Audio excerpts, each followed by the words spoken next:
The first thing Vusi saw were her eyes. They were wide, human-like, and filled with fear. A mermaid, right there in front of him, struggling against the net. Her lips trembled as she spoke. "Please, let me go." Her voice was soft, almost like a song. Vusi didn't answer. He couldn't. His mind was racing. Was she real? A creature from stories his grandmother used to tell? He looked at her, then at the empty basket lying in his boat. His family hadn't eaten in days. He was desperate. His hands tightened around the net as he tried to make sense of what was happening. The hunger he'd felt for weeks clawed at his stomach. The ocean had been empty for months. And now this creature, part human and part fish, was begging for her life. The knife in his hand felt heavy, too heavy. He had to provide for his family. Sometimes the hardest choices were the ones that kept you alive. Vusi gripped the hilt of his knife tightly, the blade catching the setting sunlight. His breath was heavy, his hands trembling, not from fear, but from the weight of what he was about to do. The little mermaid, tangled in his net, closed her eyes. Her lips moved in silent prayer, tears tracing her cheek as the blade hovered above her. This could very well be the end. To understand how we got here, we need to return to the very beginning. You are watching the Tales of the Savannah. Subscribe and be part of the tribe. Now let's get back to the story. Vusi's rough hands gripped the sides of his old boat as he sailed into the heart of the ocean. The sun blazed mercilessly overhead, as it had for months. The fish, once abundant in their waters, had vanished. A drought had swept across the land, and the sea, once generous, now gave nothing. Every day Vusi would set out before the sun rose, but lately even the early mornings brought disappointment. The nets returned empty, mocking his efforts. At home, the silence was louder than any words. His wife avoided his eyes, her once healthy body now frail from weeks of hunger. His children, too weak to play, stared at him with sunken eyes that asked questions he couldn't answer. He felt like a failure. A man was supposed to provide, but what good was he when even the sea refused him? In truth, his family loved and appreciated his efforts, knowing that the drought had caused this and many were suffering. But Vusi could not accept this new reality. One hot afternoon, Vusi felt desperate. He could not sit idle, waiting for the sun to set.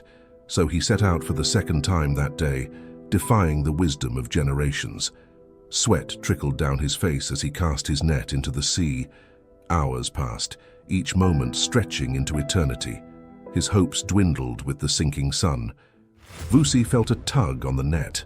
Half expecting disappointment, he pulled it up, his heart pounding like a drum at a festival. To his shock, the net was heavy. With eager hands, he hauled it in, his eyes widening in disbelief. Instead of glimmering fish, he found something stranger. Human-like eyes staring back at him. Vusi nearly stumbled back, his heart now pounding. The eyes belonged to a young mermaid, her face a mix of fear and pleading. "Please, I'm begging you, let me go," she whispered, her voice a soft melody. Vusi's heartbeat thundered in his chest, torn between disbelief and compassion. Before him lay a creature of myth and legend, not meant to be caught by humans. Yet, the hunger he felt whispered its own plea. With a heavy sigh, Vusi made his choice, knowing the consequences could be as vast as the ocean itself. "Why should I let you go?" Vusi questioned, his mind torn between the hungry faces of his family and the tearful eyes of the mermaid. "I am part human, sir. You cannot—" Vusi burst into laughter. "Then we'll just consume the fish part," he said, raising a knife ready to sever the net. "My name is Imani, sir. I also have a family waiting for me," pleaded the mermaid. "Okay, Imani. I'd prefer you not to talk right now. It would make this easier for both of us," Vusi said, lifting his knife menacingly. "Please, sir, I can make you an offer," Imani shouted. Vusi lowered his knife. "Speak," he said calmly. "I can bring you fish every day. I have access to areas your nets cannot reach. I can help you," Imani proposed. Vusi, intrigued but skeptical, asked, "How do I know you won't just swim away once I release you?" "You know the proverb. What you have in your hand is far more valuable than what you have in your head. I do not know any human proverbs, Imani replied. Aha, so you're admitting you're not human, Vusi remarked. Imani, feeling cornered, began to thrash in the net. Please, sir, don't do this. Vusi laughed, a sound he hadn't heard from himself in a long time. This little creature reminded him of his daughters. You still haven't answered why I should trust you, Imani. For mermaids, a promise is binding. We cannot break it once made, she explained. Okay, Imani, I will release you. But today, my family will go hungry again. Vusi sighed. Imani chimed in joyfully. No, they won't. I'll bring you fish today. Fine, I will wait for you here, Vusi said, still expecting to be tricked. As Imani splashed into the water, Vusi wondered if he'd just made the worst mistake of his life. An hour passed, then 2. I knew it, Vusi sighed, feeling foolish. I'm a foolish man, he muttered, scolding himself as he began rowing back to shore. Suddenly a voice broke the silence. Hey, sir.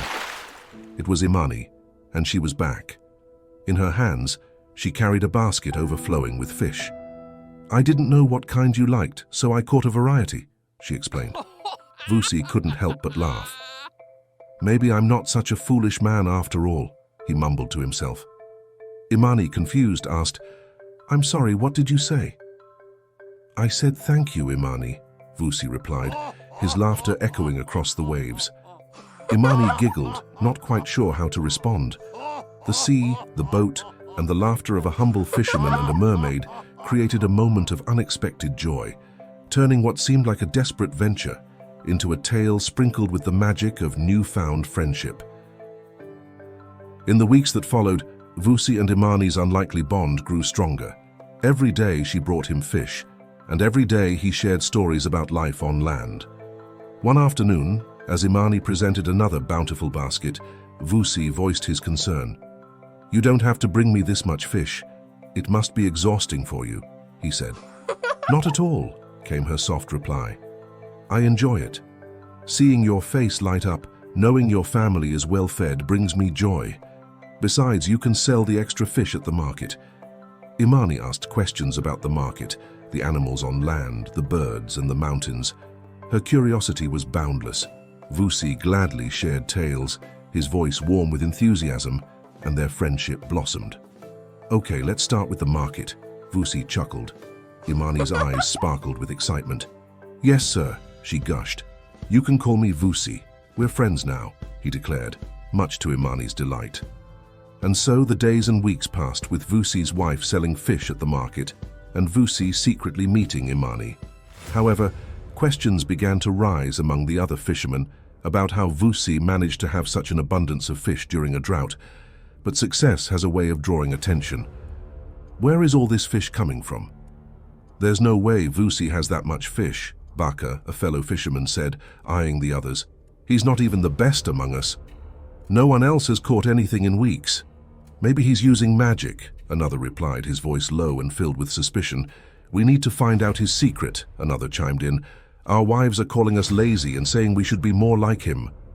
Jealousy grew into suspicion, and suspicion turned into hate.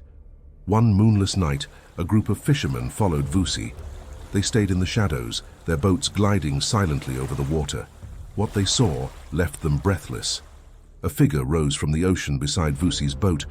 Her silver tail shimmered under the starlight, and her soft voice carried across the still water as she handed him another basket of fish. She's a mermaid, one fisherman hissed, his voice trembling with a mix of fear and awe. She's cursed the sea, another spat. That's why the fish are gone. She's only giving them to him. By dawn, the village was in uproar. He's got more than a goblin, one fisherman shouted. He's got a mermaid. A gasp rippled through the gathered men. So he's a wizard, another cried out. An elder stepped forward, raising his hand for silence. We must call him here. Let him explain himself. We can't just jump to conclusions. Success isn't always magic. Sometimes it's hard work. A murmur of agreement spread through the crowd. The next day, Vusi was summoned to a gathering. As he arrived, he felt the tension in the air. Familiar faces stared at him with suspicion. The elder spoke first. "Vusi, there are whispers. They say you've got more than skill. They say you have a mermaid." Vusi chuckled nervously. "A mermaid? Where did that come from?" Baka stepped forward, his eyes narrowing. "Don't play games. We've seen the fish you bring in. No one else has even a fraction of your catch." Vusi took a deep breath, deciding to share the truth. "I have a friend, a mermaid named Imani. She helps me find the best fishing spots, that's the truth." The crowd erupted in disbelief. "A mermaid friend?" Someone scoffed. "Our wives are eating fish caught by a mermaid?" Another asked, his face pale. "She's the cause of the drought," a voice cried. "She's a bad omen. We must hunt her down and end her life to lift the drought," shouted another. Shouts of agreement swept through the room. Vusi's attempts to interject were drowned out by the rising anger. The chief, torn between his duty to his people and the memories of Vusi's father, raised his hand for silence. "Vusi, how do we know she isn't a danger? If you can't prove it, we must act to protect the village." Vusi felt the weight of their fear and anger pressing down on him. Tears streamed down his face as he thought of Imani, her innocent questions about the world, and the joy she brought into his life. "You see, he even cries for this creature," someone sneered. With a heavy heart, Vusi stood tall. "I understand your fears, but Imani is not to blame. She has brought my family hope in these dark times. She is not the cause of the drought. It's nature's doing. Please don't act in haste. She means no harm." The crowd murmured, unconvinced. The chief sighed. "Vusi, we need proof that this mermaid is not a danger. If you can't provide it, we must act to protect our people." As the sun set, Imani rested in her underwater home, blissfully unaware of the storm brewing above. The village stood at a crossroads, torn between fear and desperation, their choice threatening to either destroy or strengthen the fragile bonds in their village. Before we dive into episode 2 of our story, let me ask you this. If you were in that situation, my dear tribe member, would you have attacked the mermaid to feed your family? Or would you have acted as Vusi did in our tale? Share your thoughts in the comments below. I'm curious to hear where your heart would lead you. Without further ado, let's move on to the second story in this series, titled 3 Gold Coins for the Mermaid's Head. Sit back, relax, and enjoy. Vusi found himself surrounded by an angry crowd. The revelation of Vusi's friendship with a mermaid had ignited a firestorm of accusations and demands for punishment. A relentless drought had gripped the land, leaving the once thriving village in a state of despair. Rivers, once teeming with life, now trickled weakly through dry earth.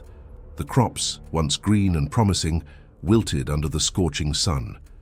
The people looked to the sea for food, but the fish became even harder to find. Desperation seeped into the hearts of the men as they faced dwindling resources and an uncertain future. The villagers searched for someone or something to hold responsible for this drought. With the revelation that Vusi's fishing success was due to his friendship with a mermaid, to many, it became clear. The mermaid was the cause of the drought that had plagued their once thriving land. The chief raised his hand, silencing the angry crowd. "Men, please. We must first locate this mermaid to address the drought that plagues our village. Vusi, tell us where we can find her, so that we may put an end to this hardship." Vusi's heart raced as he struggled to find the words. He couldn't betray Imani, his friend and ally. I cannot," he stammered. A respected farmer stepped forward, his voice dripping with disdain. "We cannot trust the words of this man anyway. Let us not waste our time. I, Obi, have suffered greatly because of this drought. I pledge 3 gold coins to anyone who brings me the head of that drought-causing mermaid." The crowd erupted into cheers at the promise of riches. 3 gold coins were a small fortune, enough to tempt even the most skeptical villager.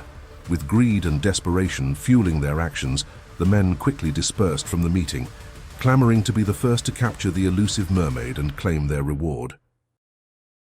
Meanwhile, Imani's mother noticed a change in her daughter's behavior. Imani seemed always in a hurry, leaving early in the morning and returning late in the day. Her mother grew worried. "Imani, "Where do you go every day?" her mother asked. "I've made a friend," Imani exclaimed, excitement bubbling in her voice. "What friend, Imani?" her mother inquired. "I'll tell you later," Imani giggled, grabbing her basket to leave. Her mother smiled, curious about her daughter's newfound friend. As usual, Imani arrived early for her meeting with Vusi. However, as she swam towards the surface, she noticed several boats above. Weeks ago, on the fateful day when she had been caught by Vusi's net, Imani had noticed the familiar outline of a boat above her. She had seen these shadows many times before, but curiosity got the best of her that day. Moving closer to investigate, she suddenly felt herself being helplessly pulled upward by a net. Before she knew it, she found herself face to face with a human, a creature she had been warned countless times not to interact with. Now presently, something felt off with these strange boats, and a sixth sense urged her not to go up. Imani began retreating home, troubled by what she saw. Upon returning home with a basket of fish, her mother questioned her abundance of catch. "Why did you catch so much fish, Imani?" "We only hunt what we need," her mother scolded. "It's not for me, mother. It's for my friend," Imani said sadly, her eyes filled with sorrow. "Tell me more about your friend," her mother Azura urged gently. Imani, feeling defeated, started to cry. She confessed about meeting a human fisherman who had caught her in his net. Azura was stunned but tried to remain calm, seeking to understand the situation. "So, your friend is a human man? As in, a person with two legs?" Azura sought clarification. "Yes," Imani confirmed. "I begged him to let me go in exchange for fish." Azura was speechless, but she needed to know more. "What happened today? Why didn't you give him the fish?" "When I got to our meeting spot, there were too many boats. It felt dangerous, so I turned back. Maybe I'll see him tomorrow," Imani said hopefully. Azura, surprising herself, remained calm. "It's not safe to see this human anymore, but I'll talk to him on your behalf and ask him to release you from your promise. Consider it lifted." Imani felt relieved. The weight of the promise lifted from her shoulders. "Thank you," she whispered. Azura watched her daughter swim away, her heart heavy with concern. As Azura looked up at the boats, at Imani's meeting spot with the human, her eyes filled with rage. She could hear their careless conversations about the 3 gold coins for Imani's head. Azura was ready to bring them war. As the Merworld Council gathered, Azura, Imani's mother, spoke urgently about the looming danger. She shared her worry, hinting at the ominous plans she overheard from the boats, whispers of claiming 3 gold coins for capturing Imani. The council members listened in shock. Enitan, a council member, acknowledged Azura's concern. "Thank you for bringing this matter to the council, but I worry that bringing war to the humans might create more problems for us," he expressed. Agreement echoed among the members. Another council member stood up. "We cannot let them hunt us. We have to show force. The sea is our home. They are guests here. We have never brought war to their land." Murmurs of agreement rippled through the assembly. The Mayor King, sitting in silence, listened to all sides of the arguments. Finally, he spoke. "Members of the council, the humans deal with a drought, and I understand their plight. However, I draw the line at them hunting us. I have a responsibility to you, my people, to protect you and ensure your safety. War is not my first option, but I cannot say no to a good battle." The king smiled, reflecting on his past as a formidable warrior. The council fell silent, respecting the king's decision and awaiting his next move. The night air was cool and the tired men grew weary of hunting the mermaid. Initially, they thought it would be an easy task, but the elusive creature proved otherwise. Some men gave up early, sensing the futility of their quest, but many persisted. "What would you do with the money?" one man asked another as they discussed their plans for the gold coins. Suddenly, a figure emerged on the horizon. "Humans, I request an audience with your leader." The voice boomed, startling the men. Soon they were surrounded by merman in the water, and no one dared to cast their net. "I am their leader," the chief called out, his voice trembling. What is your business here? Asked the Mer King, his eyes meeting the gaze of the leader. The chief stammered, mentioning something about gold coins and lost treasure, but dared not speak of the bounty. Well, I can confirm there is no treasure in these waters that does not belong to me. The chief stammered again, citing the drought, the rains, the rivers, and the fish. We do not control the weather, but we can influence some elements. Your drought is not our doing. However, we will help you on one condition. The chief nodded, eager to hear the condition. My people must never be caught by your nets. If they are, they must be released immediately. We are a people of peace, but we are also a people of war.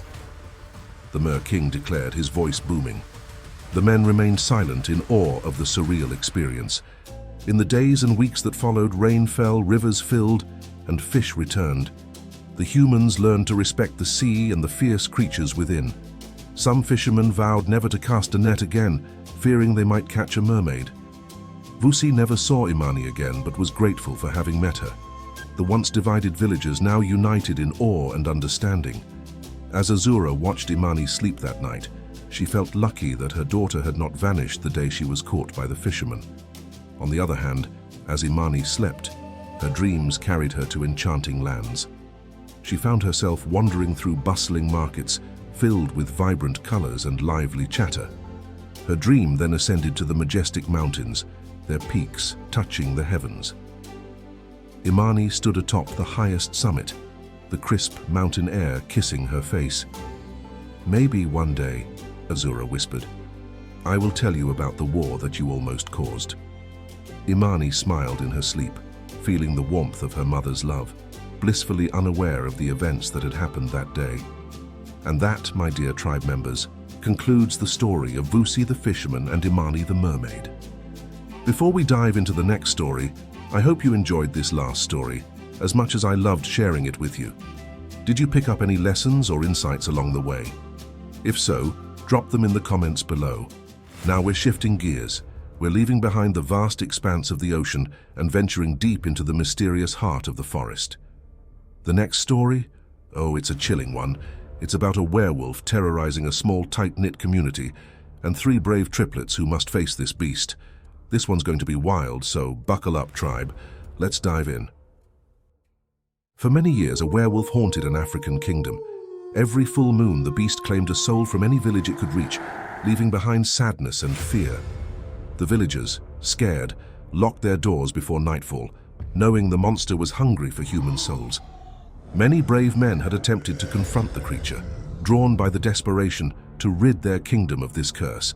However, none had returned victorious. The werewolf remained, causing more sorrow and unanswered prayers. In this darkness, hope appeared one night under a bright silver moon.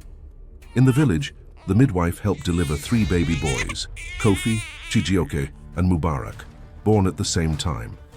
Their cries filled the night like a beautiful song. This birth was special, a triple blessing that made the village curious. Elders remembered an old prophecy about 3 brothers born under a rare star alignment, destined to change the kingdom's fate. You are watching the Tales of the Savannah. Subscribe and be part of the tribe. Now let's get back to the story. As the brothers grew up, their strong bond brought unity and strength to the village.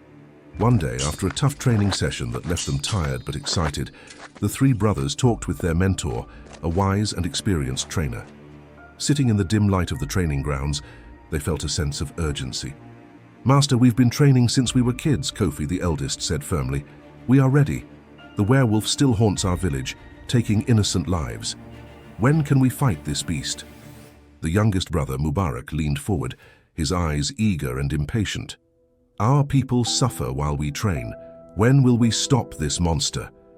Their mentor, a figure of wisdom and pride, looked at them with a mix of fondness and seriousness. "My young students, the time will come when the heavens say it's right. The prophecy says you will get a message, a sign that your destiny is here. Until then, be ready. The skills you've learned here will be your best help against the monster." That night, with a full moon glowing above the training grounds, the mentor sensed the time for the brothers to face the werewolf was near. The students left, understanding that the werewolf would claim another life tonight. They tried to sleep, but their rest was disturbed by the screams of a villager as the werewolf attacked again. One day, as the brothers ventured into the forest on a hunting expedition, an old woman, wise and draped in shawls, appeared before them. She confirmed their destiny and bestowed upon each brother a talisman aligned with their strengths. Kofi, your patience will guide you. Chijioke, your search for knowledge will reveal the secrets of our land. Mubarak, your courage and adaptability will drive you against the terror in the moonlight, she said. The old woman assured them the time had come. They were ready to face the werewolf. With the location of the werewolf's lair told to them by the old woman, the brothers began their quest, determined to end the darkness that had trapped their kingdom for so long.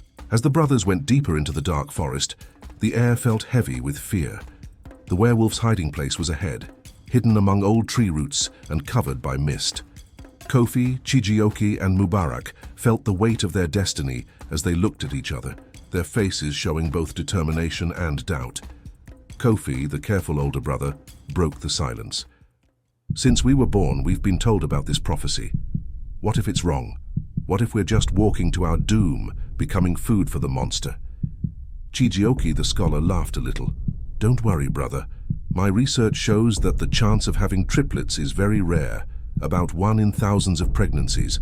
Our birth is special and matches the prophecy, it's no mistake. But I understand your doubt. Mubarak, the youngest and most confident, spoke with certainty. Brothers, this is what we were born for. Victory is our destiny. I've dreamed of this moment since I was young.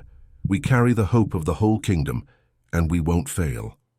The brothers had been preparing for this moment since they were babies. From a young age, they were given the best training available. Skilled warriors and wise scholars were brought in to teach them everything they needed to know.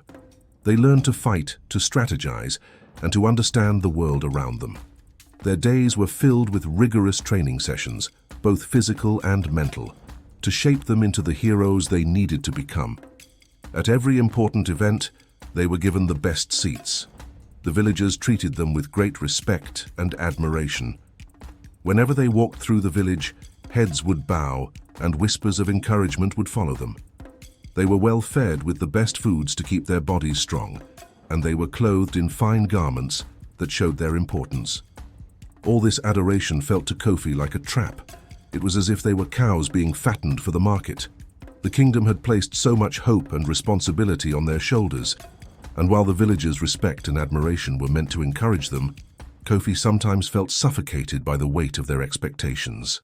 The brothers, armed with silver knives and spears, stood in a moonlit clearing surrounded by the sounds of the night. Kofi scanned the area, Chijioke checked the weapons, and Mubarak readied the decoy. As the moon reached its highest point, a low growl echoed through the air. The werewolf, drawn by the scent of humans, emerged from the shadows. Kofi, Chijioke, and Mubarak stood ready, their silver-coated weapons shining in the moonlight. The fight was fierce. The werewolf's wild movements were matched by the brothers' teamwork. Kofi aimed his strikes carefully. Chijioke used his knowledge of the werewolf's weaknesses. Mubarak, full of courage, moved quickly to keep the beast guessing.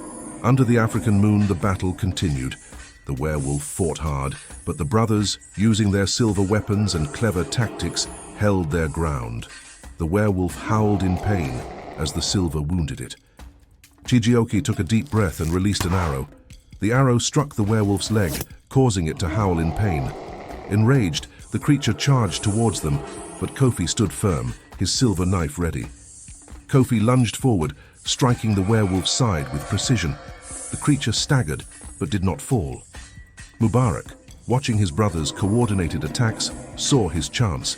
With agility and courage, he leaped from the shadows, his spear aimed directly at the werewolf's heart. "Now, Mubarak!" Kofi shouted, creating a final distraction. Mubarak thrust his spear with all his strength. The silver-tipped weapon pierced the werewolf's chest, and the creature let out a final, agonized howl. The brothers watched as the werewolf fell to the ground, its body convulsing before becoming still. Suddenly, the werewolf changed back into a man. Naked, wounded, and weak, the man spoke. "Thank you for freeing me from this curse," he whispered. "But know this, it must now be passed to one of you." The man began to fade away. "Wait," Kofi pleaded. "What are you saying?" I was one of 3 once, just like yourselves, the man replied. The villagers treated us like royalty, and we defeated the werewolf just like you have today. On the next full moon, I turned into the monster and took the lives of my brothers. The village elders know this secret. The man coughed up blood and then spoke again, weakly. The death of the villagers brings prosperity to the village. It is an age-old tradition they follow. Is there a way to end this? Chijioke asked. I would tell you if I knew, the man said with a sad smile. Do not trust the old woman. She is a witch. With that, the man died, leaving the 3 brothers in shock. Their lives had been a lie all along. The villagers welcomed them with cheers and celebration, but the brothers felt a somber note as they thought about the curse now waiting to be passed on. Hate simmered in their hearts as they looked at the elders with suspicion in their eyes. The question loomed over them. Who among them would carry the curse? The answer, hidden in the night, would be revealed at the next full moon. As the old woman watched from a distance, she wondered if the triplets knew the ancient secret. But tonight was a night for celebration, and celebrate the villagers did. Dear tribe members, as the moonlit story unfolds, who do you think will get the werewolf curse? Kofi, the careful older brother, Chijioke, the scholar, or Mubarak, the youngest and most spirited? Drop your answers in the comments below. Episode 2 is coming up next. Are you ready for it? Let's dive in, and don't forget to share your answer.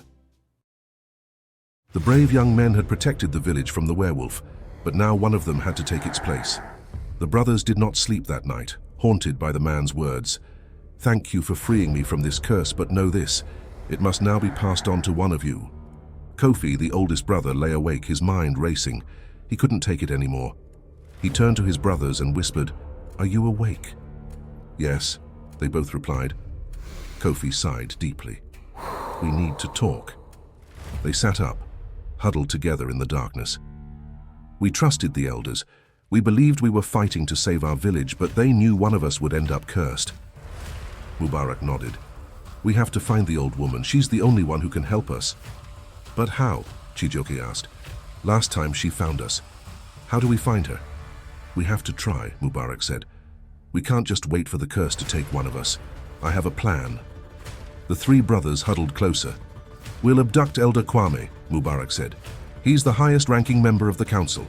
He'll know where to find the old woman. Are we really going to do this? Chijioke asked, doubt creeping into his voice.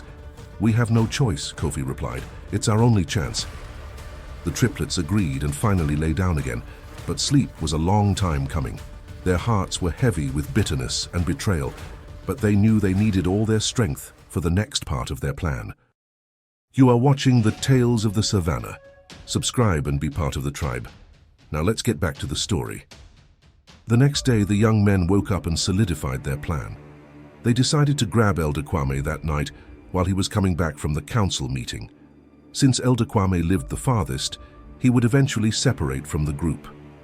That would be their chance. Throughout the day, the young men acted normal, smiling and receiving gifts from the villagers for saving their lives, but inside, they were anxious and determined.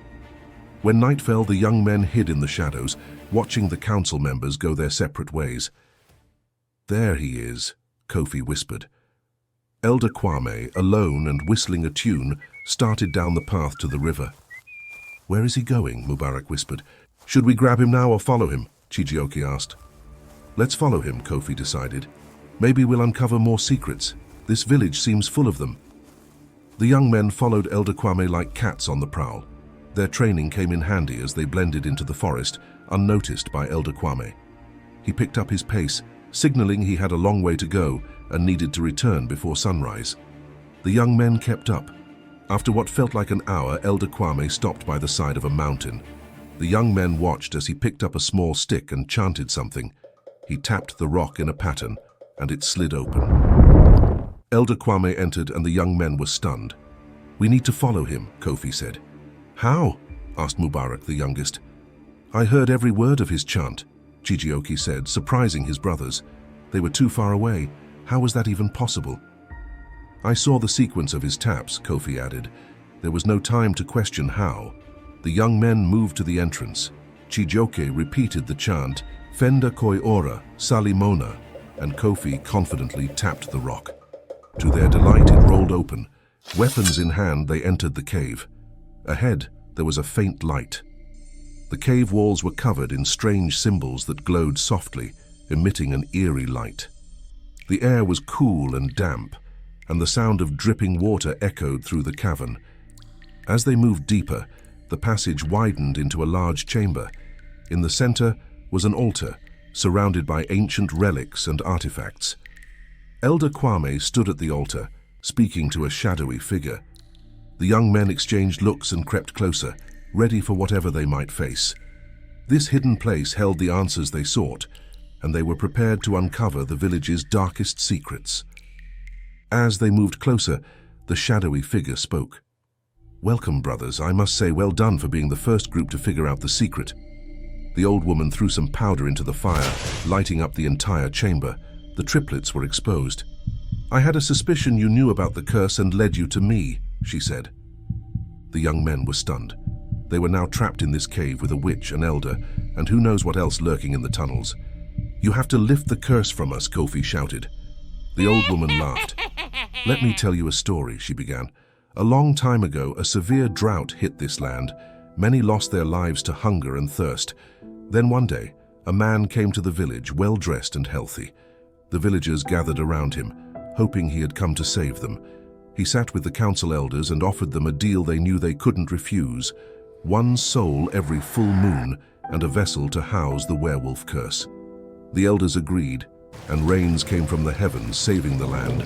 They flourished, but soon terror hit the village. The werewolf came one night, claiming a soul, and every full moon after that. "The villagers will find out your sick and twisted plans. We will make sure of that," Kofi shouted.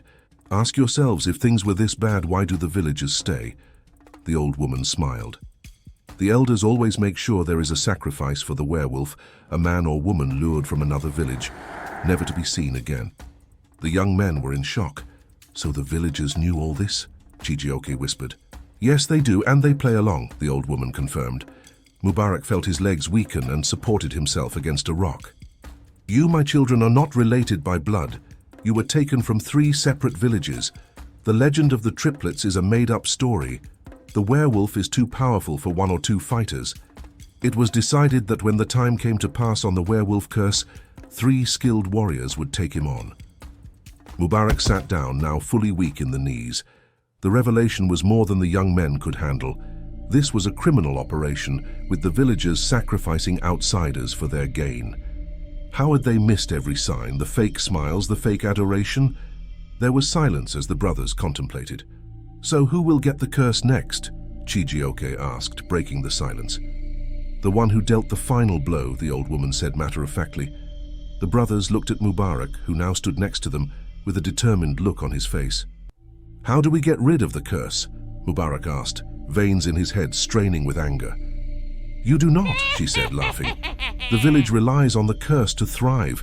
My advice to you is to not think about yourselves, but about the greater good of the village. Lay your lives down. It is for the greater good." She motioned for the men in the shadows to come forth. Among them was their mentor. The young men readied themselves to fight. Mubarak charged at the old woman, aiming for her heart, but his attempts were blocked. The battle was fierce. Kofi, with his precise strikes, engaged the men who had been lurking in the shadows. Chijioke used his knowledge of their weaknesses to exploit any openings. Mubarak, fueled by rage and determination, kept attacking the old woman. Kofi fought off 2 men, disarming one and knocking the other out cold. Chijioke used his agility to evade and counterattack, quickly overpowering his opponent. Meanwhile, Mubarak continued to press the old woman. She was skilled and dodged his strikes with surprising speed. Their mentor stepped in, trying to separate the brothers, but Kofi and Chijioke double-teamed him. Using their combined skills, they managed to disarm and subdue him, though they were both injured in the process. Finally, Mubarak saw an opening. With a powerful lunge, he drove his weapon into the old woman's chest. She gasped, her eyes wide with shock and anger, and fell to the ground. "You have ruined everything. Look what you have done," she said, her voice fading as she expired. The brothers, bloodied and battered, stood victorious but deeply shaken. They had uncovered the dark truth and ended the immediate threat, but the cost had been high. As they looked at each other, they knew their journey was far from over. The next morning, the brothers returned to the village. The elders were surprised to see them. Only the elders knew the secret, and the villagers were in the dark about the details. When the truth was revealed, the villagers were horrified by the deception that had been perpetuated for generations. Recognized now as true heroes, the brothers decided to dismantle the corrupt system that had allowed the curse to thrive. They knew they had to wait for the next full moon to be sure the curse was truly broken.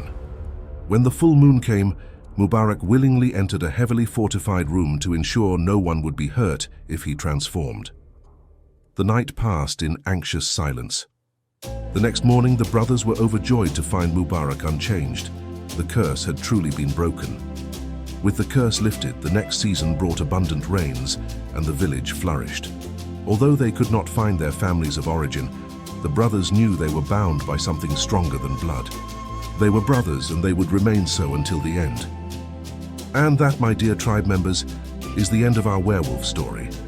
In the last episode, some of you guessed correctly who would get the werewolf curse. It's always fun to get your thoughts and input on a story. Next up, we venture into a kingdom within the savannah, where love and duty collide. A young prince, torn between his heart and his royal obligations, makes a promise that could change everything. Stay tuned for a tale of passion, betrayal, and the choices that shape destiny. Come gather around, dear villagers, the narrator called out, his voice carrying with it the melody of enchantment.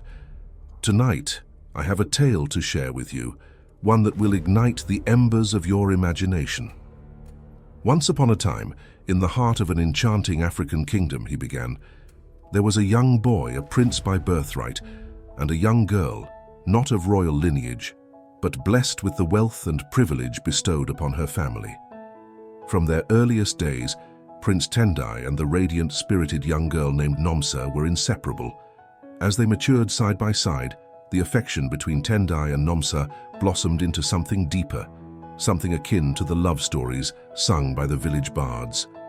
The people of the kingdom witnessed the pair's journey from childhood to adulthood, and with each passing day, their connection grew stronger.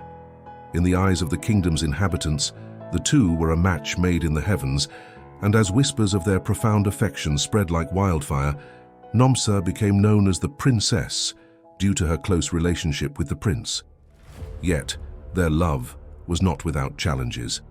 The traditions of the kingdom dictated that a prince must choose a bride from noble lineage to secure the prosperity of the realm. Under the shade of the ancient baobab tree, its massive trunk standing as a silent witness to countless stories of the past, Tendai and Nomsa sat together.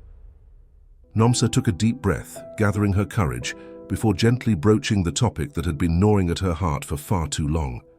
"Tendai," she began softly, "have you spoken to your father about us?" The young prince cleared his throat, shifting uneasily on the ground. "Nomsa, my love, I promise you I haven't had the right opportunity yet. The affairs of the kingdom, the council meetings, and the endless responsibilities, they've kept me occupied." Nomsa's disappointment was evident in her eyes, though she tried to hide it. "Tendai, it's been months. Every time I bring it up, you find a reason to postpone the conversation. I can't help but feel that you're avoiding the subject altogether." Tendai reached for her hand, holding it gently within his own. "Believe me, Nomsa, it's not that I'm avoiding it. It's just that I want the right moment, the perfect time to approach my father. You know how important this is, not only for us but for the future of the kingdom." Nomsa's gaze softened and she squeezed his hand affectionately. "I understand, Tendai." Tendai pulled her close, wrapping his arms around her. "I promise, Nomsa, I will find the courage to face my father." And so, beneath the shade of the baobab tree, their love was sealed with a promise. The grand hall of the royal palace was filled with the echoes of jubilant laughter and the rhythm of festive drums as King Mufaro sat upon his ornate throne, relishing the joyous aftermath of the night's celebrations.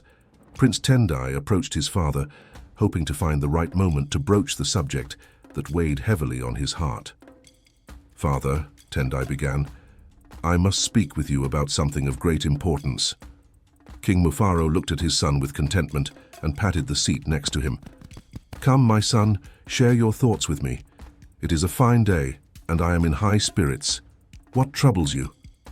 Taking a deep breath, Tendai seated himself beside his father. "Father, you know that I have reached an age where the thought of marriage has crossed my mind. I would like to take a wife, someone I love, and who fills my heart with joy." The king's eyes widened with delight, and a wide smile spread across his face. "Ah, my boy, I am delighted to hear this." Amidst the jubilant crowd, the king's voice rang out with grandeur, announcing the news that there would be a royal wedding. Cheers erupted, filling the air with infectious excitement, and those standing close to Nomsa hugged, showering her with congratulations. Turning to his son, King Mufaro placed a hand on Tendai's shoulder, his expression filled with pride and expectation. "Tendai, my son," he began, "you shall wed Princess Tariro, a noble and worthy match from our neighboring realm. Together, your union will fortify the bonds between our lands and pave the way for prosperity and peace." Nomsa, catching a glimpse of the exchange between father and son, noticed Tendai's eyes briefly meeting hers before he lowered his gaze. Nomsa smiled, her heart swelling with happiness, unaware that her dreams of becoming his bride had been shattered. Tendai, though taken aback by the revelation, found himself unable to voice his own desires. And so, amidst the cheers and celebrations, the course of destiny had been set. In the days that followed, Tendai's avoidance of Nomsa persisted, causing her immense pain and confusion. The letters she had sent in hopes of speaking to him remained unanswered, adding to her heartache. News of Tendai's betrothal to Princess Tariro spread like wildfire, and Nomsa's heart shattered as she became the subject of ridicule and mockery throughout the kingdom. Months passed in a haze of sorrow, but finally, Nomsa's persistence paid off, and she secured an audience with Tendai. She entered the room, her heart pounding in her chest, hoping against hope that his earlier assurances would hold true. "Tendai," she began, "what is the truth? Is this marriage just for tradition, or do you still hold me in your heart?" Tendai's eyes softened as he saw the pain in Nomsa's eyes. He took a deep breath, gathering his thoughts, and replied, "Nomsa, I spoke the truth when I said you had my heart. The marriage to Princess Tariro was arranged for political reasons, but my feelings for you remain unchanged. However, I cannot deny my duties as a prince and future ruler." Nomsa felt a glimmer of hope, relieved to hear that he still loved her. The royal wedding proceeded as planned, with Tendai and Princess Tariro becoming husband and wife. Nomsa observed the ceremony with a heavy heart, trying to put on a brave face and suppress her pain. As time passed, Tendai's focus shifted entirely to his marital responsibilities, leaving Nomsa feeling like an afterthought in his life. The pain of being ignored and overshadowed by his new bride became too much to bear. She longed for the love and attention they once shared, but those moments seemed like distant memories now. One night, a letter arrived for Nomsa. With trembling hands, she opened it, and as she read Tendai's words, her world fell apart. The letter was filled with cold detachment, ending their relationship and citing his royal duties as the reason. Nomsa clutched the letter to her chest, her heart breaking into a million pieces. "I don't understand," she whispered to herself, tears streaming down her cheeks. "How could he do this to me after all we shared?" In the days that followed, Nomsa withdrew from the world, nursing her wounds in solitude. She had grown thin and unkempt, refusing to eat. Then an idea came to her. She would speak to Tariro and make her understand how important Tendai was to her. She had watched the princess for weeks now in the palace gardens. Nomsa knew all the secret entrances to the palace grounds, as she had played there since she was young. The plan was simple. She would approach the princess and speak with her. Cloaked in a simple robe and a hood to conceal her identity, Nomsa ventured into the palace gardens, making sure to grab a small dagger that the prince had once gifted her, just in case. Nomsa spotted Tariro strolling by herself in the garden. Seizing the opportunity, Nomsa cornered her, feeling nervous. "Princess Tariro, I need to talk to you," Nomsa said. The princess was taken aback by the sight of this disheveled woman and asked in distress, "How did you get onto the palace grounds?" Fear flashed in her eyes as she took a step back, considering running away from the scene. With her heart pounding, Nomsa reached out, trying to lessen Tariro's fear. "Please don't be frightened, I mean no harm, I just want to speak to you," she said, her voice quivering with emotion. But before Nomsa could further explain her intentions, fear overcame Tariro and she turned to run. Reacting instinctively, Nomsa lunged forward, hoping to stop her and have a chance to talk. "Wait, just hear me out," she pleaded, the words echoing through the garden. In the ensuing struggle, Nomsa's dagger fell from her cloak, and the two women struggled for a bit on the ground, and then silence. Nomsa stood up in a haze, unable to comprehend the scene before her. She had blacked out and now there was blood everywhere. Then she saw it, her most prized possession sticking out of Tariro's heart. In the distance, a girl's voice called out for the princess, and panic swept through Nomsa. Without thinking, her feet carried her into the dense forest surrounding the palace. She could hear wailing in the distance, but she didn't dare look back. With each step she took, the forest grew denser, the foliage closing in, enveloping her in its embrace. The path ahead was obscured, mirroring the uncertainty that now clouded her future. A collective gasp swept through the villagers. The unexpected turn of events had caught them off guard, leaving them deeply moved by the tale of Nomsa and her tragic encounter with Princess Tariro. "Did she mean to harm the princess?" questioned a young villager with wide eyes, his innocence shining through the curiosity. "And what happened next?" inquired a middle-aged woman, her eyes still locked on the storyteller, seeking the resolution that had been withheld. With a knowing smile, the storyteller reminded them of their one story per week tradition. And so, the days passed slowly. The villagers waited with eager anticipation until the day the storyteller would once again weave the threads of Nomsa's journey and bring the tale to its conclusion. Until then. And that, my dear tribe members, is the tragic love story of Tendai and Nomsa. Now, let's dive into part 2 of this story, where we see the world through Tariro's eyes, her struggles, her secrets, and the choices that could change everything. Are you ready to step into her shoes? Let's unravel her journey together. The villagers sat in silence, eagerly anticipating the storyteller's tale. The storyteller elevated his voice, beginning the story. Tariro's heart raced as she slipped into the palace garden. Though her marriage to Tendai was acceptable, she yearned for something more. The love of her life awaited beyond the palace grounds, and she needed to reach him swiftly before anyone discovered her absence. The villagers exchanged glances, uncertain whether this was a new story or a continuation. A murmur rippled through the crowd, and one villager hushed the others with a gentle shh. Undeterred, the storyteller continued with a smile. From the shadows, a disheveled woman emerged, her face hidden beneath a hood. The mysterious figure seemed desperate to communicate, uttering words that Tariro could not understand. "I'm sorry, but I cannot stay," Tariro pleaded. "I'm in a hurry." She attempted to brush past the hooded woman. "How did you get onto the palace grounds anyway?" Tariro questioned, her eyes narrowing in suspicion. A sudden metallic clatter echoed through the stillness of the night as a knife fell to the ground. Tariro's eyes widened in shock as the hooded woman, seemingly desperate for a conversation just moments ago, revealed a hidden agenda. A struggle ensued, and in the chaos, Tariro felt pain in her chest. A gasp escaped her lips as she realized she had been stabbed by the very woman she could hardly recognize. The world seemed to slow down, as if time itself were reluctant to witness the unfolding tragedy.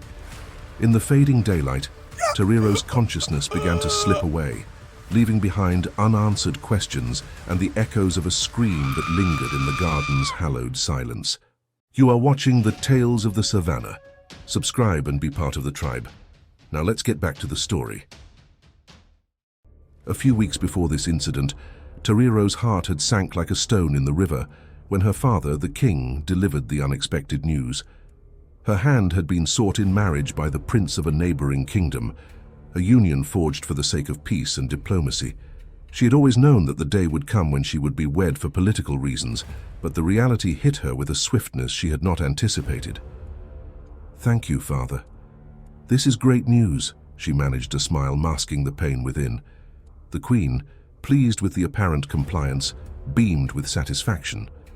Tariro, however, couldn't shake the feeling of being a pawn in a game beyond her control. She excused herself from the royal presence, her mind a whirlwind of conflicting emotions. Her thoughts, however, were not solely occupied by the impending marriage. Kuda, her secret boyfriend of many years, occupied a prominent place in her heart. Kuda hailed from a wealthy family, and Tariro had dared to dream that their love could triumph over political alliances. Kuda, already aware of the news, awaited her in their secret meeting spot. As the sun set, Tariro and Kuda found solace in each other's company. The fading light mirrored the dimming prospects of their love. They sat in shared silence, understanding that their time together was slipping away. The wedding preparations unfolded quickly, and before long Tariro found herself standing face to face with a young man she hardly knew. As she uttered promises she wasn't sure she could keep, a smile was plastered across her face on the day of the ceremony. Now a married woman, she faced the challenge of making something meaningful out of a union forged for political convenience. The palace corridors buzzed with rumors of Tendai's great love, a girl Tariro could never hope to compete with for his affection. Whispers reached Tariro's ears about Tendai frequently being seen with this mysterious woman. Tariro was devastated. One day, Kuda visited the palace on official business, providing Tariro with a glimmer of hope. Tearfully, she confessed to Kuda, "I cannot do this anymore. Tendai is in love with another, and I just cannot stand being here. I want to be with you. Please, save me." Kuda had secretly hoped that Tariro would be miserable in her arranged marriage, but seeing her fall apart devastated him. "Run away with me," Kuda suggested. The idea startled him as it escaped his lips, but he couldn't bear to see Tariro trapped in a loveless existence. "Where would we go?"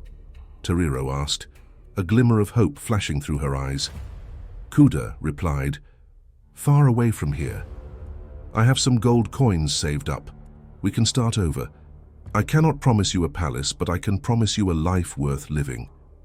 Tariro embraced Kuda, grateful for his companionship and the love they shared. "Be ready. I will come for you on Friday. Meet me at the edge of the palace garden. I will have my horses ready." With those words, the young man left, ready to set their escape plan into motion.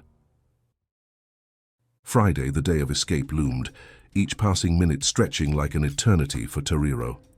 In an unexpected turn, Tendai, her husband, had become more affectionate, leaving her puzzled and wondering if he had somehow uncovered their plan. As the sun began its descent on the fateful day, Tariro seized the opportunity to instruct her servant that she would be strolling the garden alone that evening. Quickening her pace as she entered the shadows of the trees, she felt the anticipation building.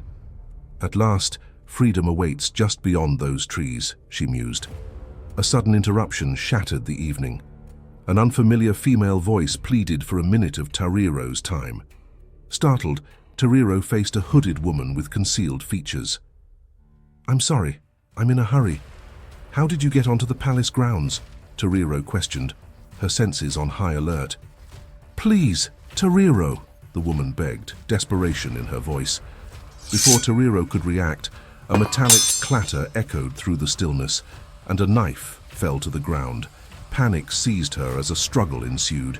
In the chaos, the blade found its mark, piercing Tariro's heart. Blood spilled, staining her regal gown, and footsteps echoed away into the night. "Tariro! Tariro!" a familiar voice called out. Kuda emerged from the shadows, his voice trembling as he took in the scene before him. Shocked and unsure, he instinctively pulled the dagger from Tariro's chest. Suddenly, a scream pierced the evening. Tariro's servant had discovered the tragic scene. "No, I can explain," Kuda pleaded, attempting to calm the terrified servant. Realizing that everything had gone wrong, Kuda vanished into the night, the dagger still clutched in his hand. The once promised escape had turned into a nightmare, leaving behind a wounded princess, a mysterious assailant on the loose and a lover on the run. A collective gasp echoed among the villagers. "What's going to happen to Kuda?" inquired a young boy, his face marked with concern. "That's a tale for another day," replied the storyteller with a smile. And so, my dear tribe members, that concludes the captivating love story of Tendai, Tariro, and Nomsa, an unforgettable tale of passion and tragedy. Up next, ever been told not to touch something and found yourself itching to do just that? Meet Chanda, a hunter who ignores every warning and ventures into a sacred forest. What he discovers will test his courage and redefine his beliefs. Warning: enter at your own risk. In the heart of the African village, nestled between towering trees and flowing streams, lay the sacred forest. Legend had it that the forest was not merely a collection of trees, but a living entity, a guardian of nature itself. Elders passed down the tale of how the forest was blessed by ancient spirits. The elders also spoke of the forbidden territories with a reverence that bordered on fear. The unwritten law, passed down through generations, dictated that if an animal fled into the depths of the forbidden territories during a hunt, it was to be left untouched. To pursue it meant crossing a line drawn not just on the earth, but in the realm of the spirits. You are watching the Tales of the Savannah. Subscribe and be part of the tribe. Now let's get back to the story. For Chanda, this rule was an insult to his prowess as a hunter. He scoffed at the notion that certain grounds were holier than others. In his eyes, all lands were sacred, and the gods, if they existed, did not require food. The forbidden territories to him were an exciting mystery, an uncharted hunting ground teeming with exotic prey that had eluded the arrows of mere mortals for generations. As days turned into months, Chanda's dissatisfaction evolved into a restless yearning that could no longer be contained. The forbidden territories called out to him like a siren song, promising riches and conquest beyond his wildest dreams. The villagers' warnings fell on deaf ears, drowned out by Chanda's desires. Driven by arrogance, Chanda decided that he would no longer abide by the limitations set upon his hunting grounds. One early morning, Chanda ventured into the forest. Stopping at the edge of the forbidden forest, the line between the known and the unknown. His breath caught, a fleeting moment of hesitation as he surveyed the untouched wilderness that awaited him. Chanda closed his eyes as if seeking strength from unseen forces, and then with a deep breath, he took the first step into the forbidden territories. The ground beneath seemed to tremble, a heartbeat synchronizing with his own. His eyes opened and a nervous laugh escaped his lips, a release of tension as he reveled in the absence of immediate consequences. "I knew it," he shouted, his voice ringing through the stillness. "They were all mere children's stories." With each passing moment, Chanda's confidence grew. The forbidden territories, once mysterious, now unfolded before him. Unbeknownst to Chanda, the spirits of the earth stirred, observing the audacity that had breached the sanctity of their sacred realm. Hours slipped away like sand through his fingers, and still there were no visible animal tracks on the ground. Strangely absent were the usual sounds of wildlife, no chirping birds, no rustling underbrush. It was as if the forest itself had swallowed his trail, erasing any evidence of his passage. The trees looked the same, as if he was walking in the same place for hours. Had he been walking in circles? Was he moving forward or backward? Chanda's water, once a source of refreshment, dwindled to mere drops. Chanda panicked. Surely, at this pace, he should have encountered another settlement by now. The sun, unrelenting in its intensity, seemed to fixate its gaze solely on him, as if the elements themselves conspired to test the limits of his endurance. His breath grew labored, and each step became a struggle against the unseen forces that conspired to keep him ensnared. Chanda's feet, once quick and sure, began to swell. With a sense of surrender, Chanda finally yielded to reality. He lowered himself to the forest floor, sweat glistening on his brow. The forest held its breath, as if awaiting his next move. Chanda faced the harsh reality that he was trapped in the forbidden territories. No one knew where he was, as he had not told anyone about his adventure. He understood he had to do something. Kneeling down, he started clapping his hands, a sign of respect in his culture. Words of remorse, a humble confession, spilled from his lips. He begged forgiveness from the ancient spirits that guarded the sacred realm, acknowledging the shadows of his own foolishness and the fragility of his humanity. Between broken sobs, he pleaded, "Forgive me, O guardian of the sacred forest, for my greed has blinded me. I am but a mere man, foolish and arrogant. Have mercy on me." As his words poured out in the stifling air, a subtle shift in the atmosphere engulfed him. The oppressive sun seemed to relent, as if the very forest listened to his desperate plea. Chanda, caught in the throes of remorse, felt an unseen force granting him forgiveness. In the midst of his vulnerability, a strange calm settled upon him. To his astonishment, as he emerged from the forbidden territories, he found himself standing at the very edge of the village he had left behind. The villagers were astounded by Chanda's arrival, and a celebration erupted in the village. Although to Chanda, he had been away for less than a day, in reality, he had been absent for months. Time unfolded in peculiar ways within the spiritual realm. Chanda had walked the line between shadows and redemption, emerging on the other side with a newfound understanding of the delicate dance between man and the mysterious forces that govern the natural world. Inspired by his experiences, Chanda became an advocate for respecting nature and the natural order, further enhancing the jubilant atmosphere in the village. Interesting fact, in some African sacred grounds, hunters or visitors navigating these grounds might find themselves entangled in a whimsical adventure if they engage in actions deemed disrespectful by the guardian spirits. Beyond spitting on the hallowed earth, other frowned-upon acts include breaking branches without purpose, making loud and disruptive noises, or even carelessly discarding items. These seemingly trivial transgressions can trigger the mischievous spirits to play tricks on the person's senses, leading them in confusing loops within the sacred forest. Next time you find yourself passing through such a forest, dear listener, beware. Dear viewer, have you or someone you know ever found yourselves lost and disoriented? I invite you to share your experiences in the comments below.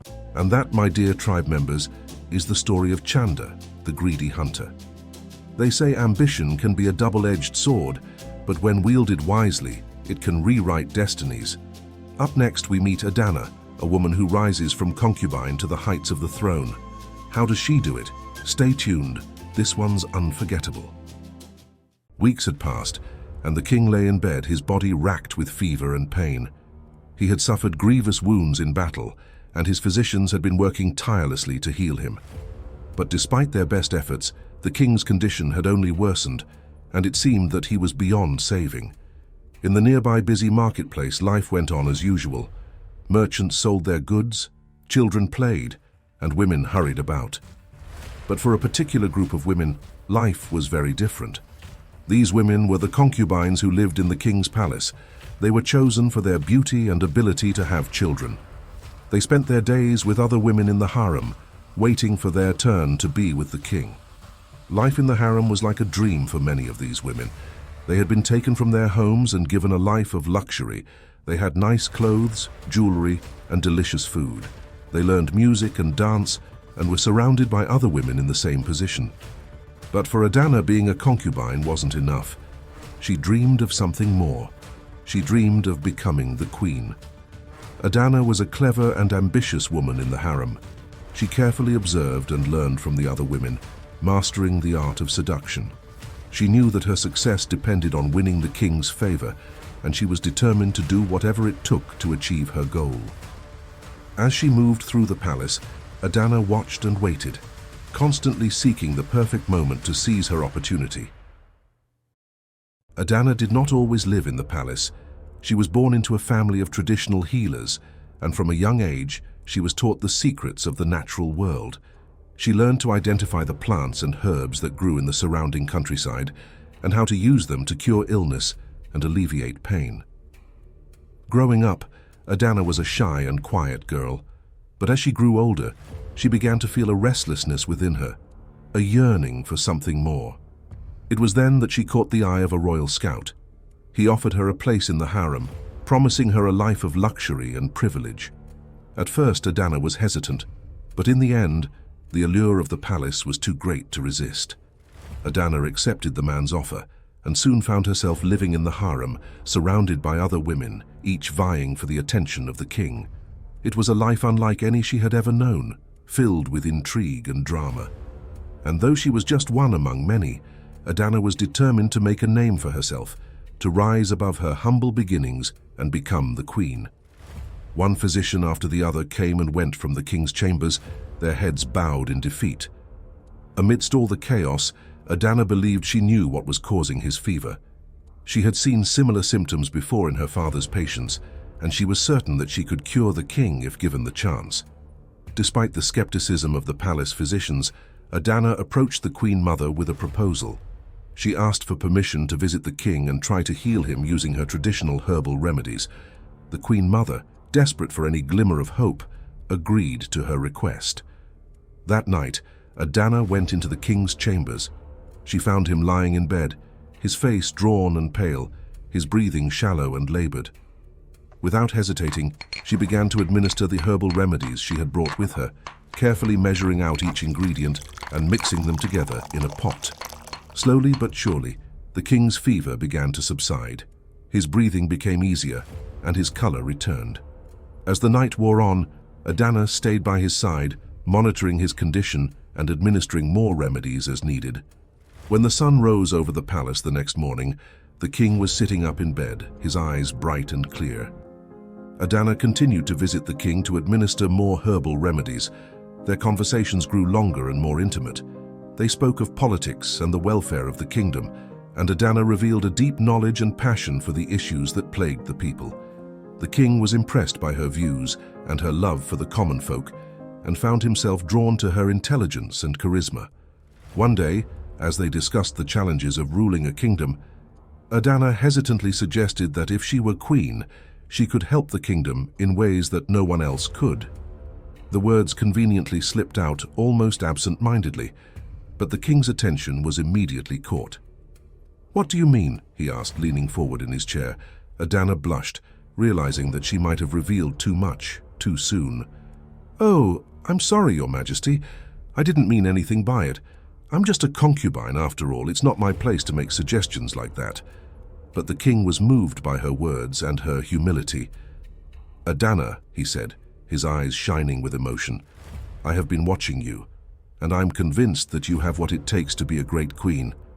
I'm going to make you my queen, and together we will rule this kingdom with wisdom and compassion." Adana could hardly believe what she was hearing. She thought her plan would take months of bonding and intimacy to come to fruition. A smile slowly spread across her face, and she looked up at the king with a mixture of joy and disbelief.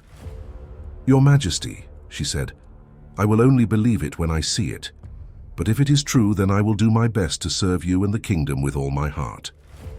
A year before this moment, Adana had first set foot into the palace. She was struck by the stark disparity between the privileged few and the struggling many.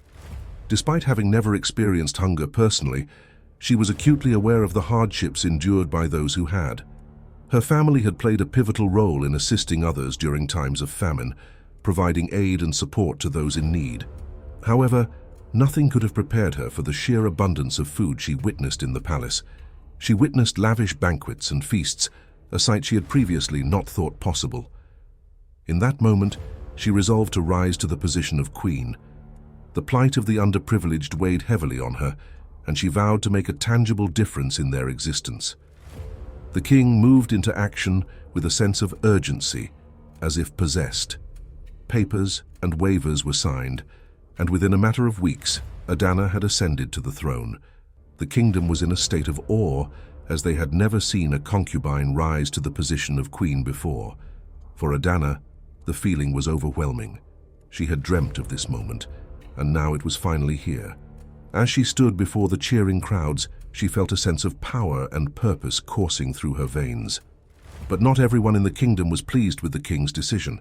Some saw Adana as an outsider, a seductress who had managed to manipulate her way into the king's heart. Rumors swirled that she had used dark magic to enchant the king, or that she had made promises that she could not keep. Others, however, saw Adana as a symbol of hope and change. They believed that she had the potential to be a great queen, and they rallied around her, eager to see what she would do next. Driven by a profound sense of duty, Adana embarked on a transformative journey. She ventured into the farthest reaches of the kingdom, immersing herself in the lives of her subjects residing in remote areas. There, she dedicated herself to implementing projects and initiatives aimed at fostering economic growth and uplifting those who had been overlooked for far too long. Years later, if one were to approach a random child on the street and inquire about their favorite royal figure, there would be no doubt. Queen Adana's name would be echoed with genuine admiration and respect. Her remarkable contributions to the kingdom had left an indelible mark. Her efforts had truly transformed the kingdom, making a profound and heartfelt impact on the lives of her people. And that, my dear tribe members, is the story of Adana, a concubine who became queen. Adana's story is also Kofi's story. No queen rises alone. Behind every crown is someone whose name may fade into the shadows, but whose legacy shapes the throne forever. This is Kofi's tale, the eunuch, the strategist, the silent maker of queens. Let's uncover it. Kofi, a bright-eyed boy of 12, lay on a mat in the center of the room, his small frame covered with a woven blanket. His mother, Na, sat beside him, her eyes reflecting the pain that gripped her heart. Her husband, Kwame, stood nearby, trying to remain strong for the sake of his family. The royal decree had come down months ago, and it was inescapable. Kofi had been chosen as the village's tribute to the kingdom's royal court, selected for a future that would be far different from what any parent would dream for their child. In the silent room, a village elder and a skilled healer prepared to perform the ritual that would irrevocably alter Kofi's life. The healer began his work, his hands steady but gentle. He whispered ancient prayers and blessings, invoking the spirits to watch over Kofi. Na clutched her son's hand, tears streaming down her face as she sang a lullaby that had comforted him since infancy. The procedure was a rite of passage that had been carried out for generations in the kingdom, marking the transition from boyhood to a life of servitude within the royal court. Though the physical pain was temporary, the emotional scars ran deep, for Kofi would never bear children or experience the love that most took for granted. As the ritual concluded, the room fell silent, save for Kofi's labored breaths and his mother's mournful song. The healer carefully bandaged the wound. Kwame approached his son, his eyes filled with sorrow. "You are strong, my son," he whispered, his voice breaking. "You will endure, and your spirit will shine even in the darkest of times." Kofi's journey had begun, a journey that would lead him far from the warmth of his family's embrace. Years passed, and Kofi grew accustomed to the routines of life within the towering walls of the royal court. The once young boy had matured into a poised young man. You are watching the Tales of the Savannah. Subscribe and be part of the tribe. Now let's get back to the story.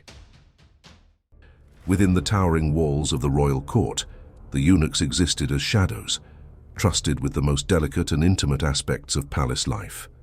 In the harem, they moved with grace, their presence acknowledged, but rarely noticed. To the outside world, they were like ghosts, silent and invisible, existing solely for the service of the king and his concubines. Yet, for all their importance, the eunuchs were often marginalized within the court. They faced discrimination and disdain from some members of the nobility, who viewed them as less than human, their castration seen as a cruel reminder of their servitude. It was a stigma that clung to them like a shadow, a constant reminder of the sacrifice they had made for the kingdom. Amidst this complex world of politics, culture, and power dynamics, Kofi emerged as a figure of remarkable intrigue.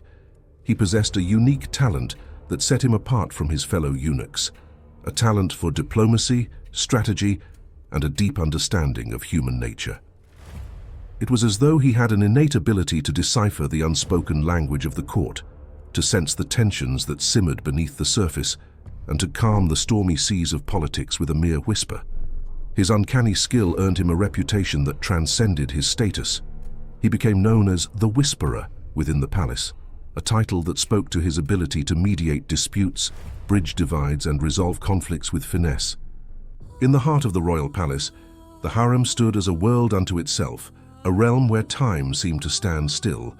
Opulent silks draped from the walls, and the scent of exotic perfumes lingered in the air. Within these luxurious chambers, the king's concubines moved with an air of grace and elegance, their laughter and whispered conversations creating an ethereal ambience. Yet, for the eunuchs who attended to them, the harem was a place of both enchantment and torment. They existed on the periphery, their presence acknowledged but not truly seen. To the concubines, they were mere vessels of service, beings without desire or ambition, stripped of their masculinity and humanity. For Kofi and his fellow eunuchs, the harem was a stark reminder of the life they could never lead.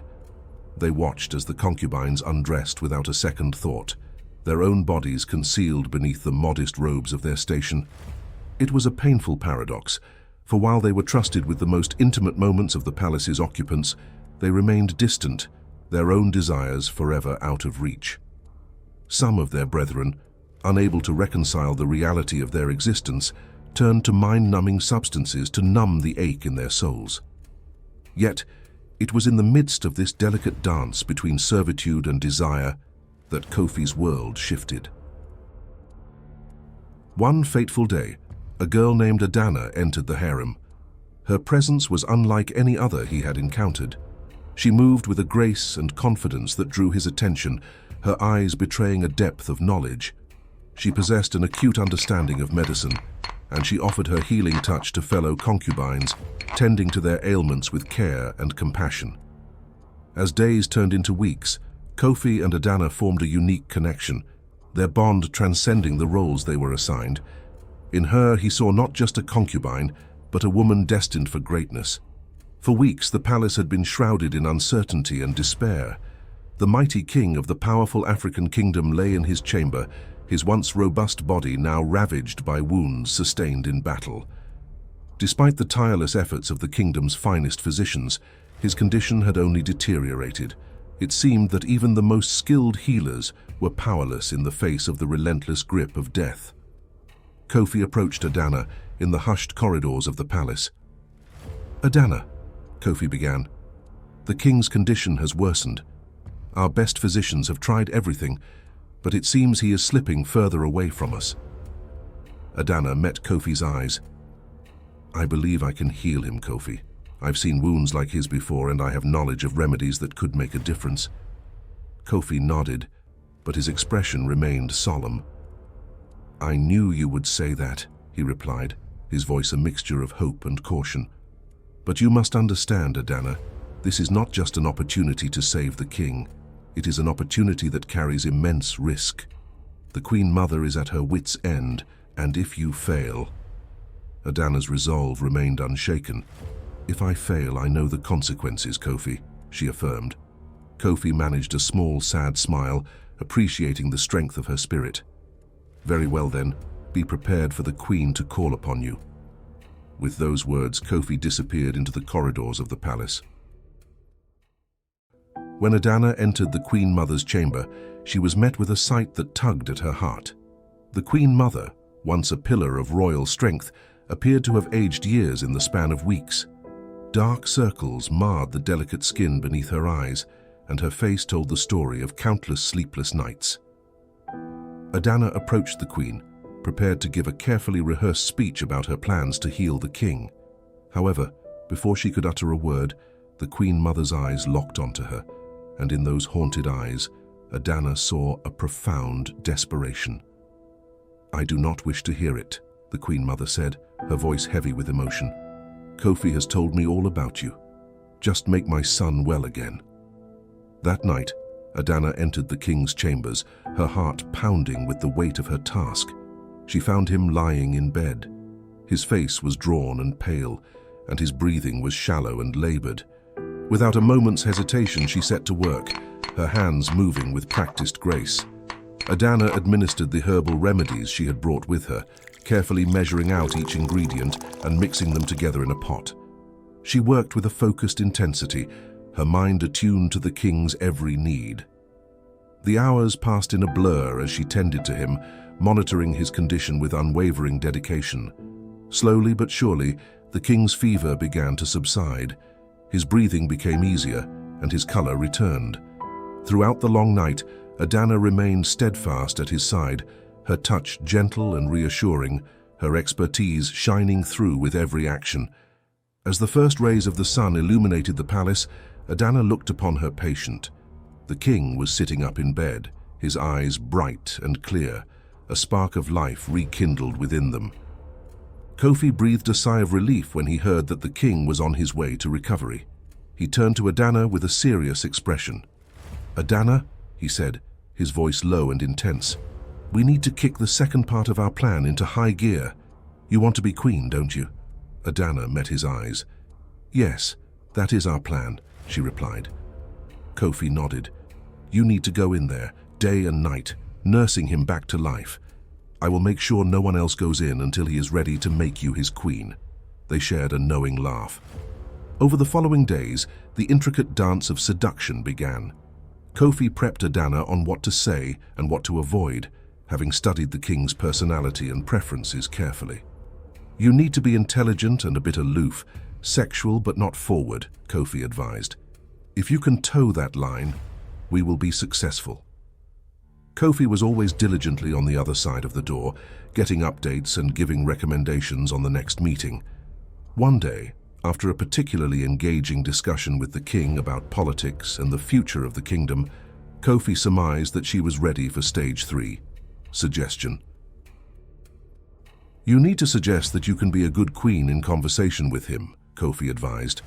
"The king likes a challenge. If he does not take the bait, at least the seed will have been planted. However, the Queen Mother is becoming suspicious of our plan, and as you know, she does not allow the king to see one concubine for an extended period of time. I cannot hold her off any longer. It has to be tonight."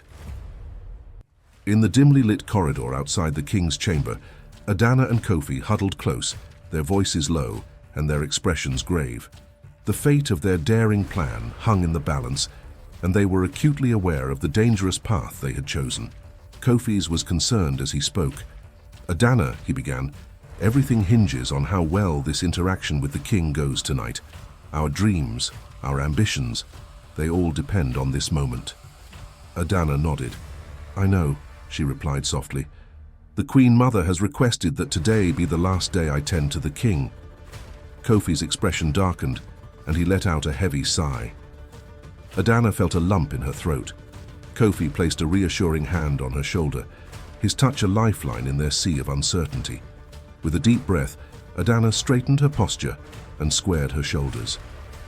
"I'm ready," she said resolutely, her eyes meeting Kofi's with unwavering resolve. "Let's make this night count." Kofi nodded, his eyes filled with unwavering support. As she entered the king's chamber, her heart pounded in her chest, and she calmed herself for the daring, intricate dance of seduction that lay ahead. And that, my dear tribe members, is the story of Adana the concubine and Kofi the eunuch. Up next, we're visiting the humble home of the Owusu family, the setting for our chilling tale about changelings, creatures said to walk among us, hiding who they really are. Is it just a myth, or could it be real? Are you ready to find out? The moon hung heavy in the sky, casting its silver light over the quiet village.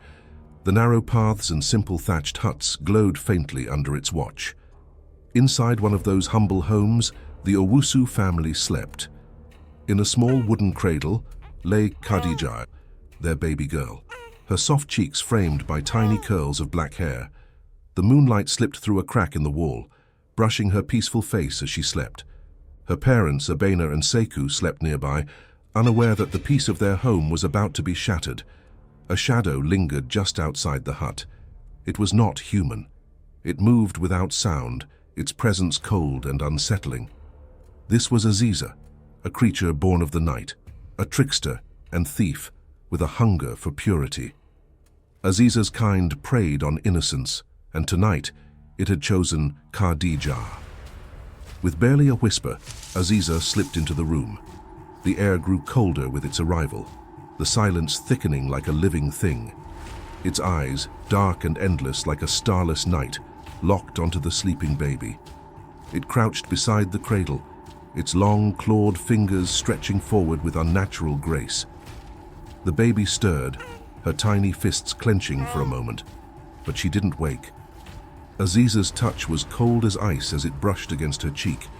In a moment as silent as it was terrible, Aziza made the exchange.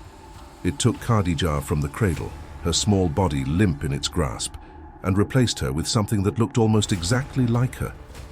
The changeling, hollow and lifeless, lay still for a moment before letting out a soft, eerie cry.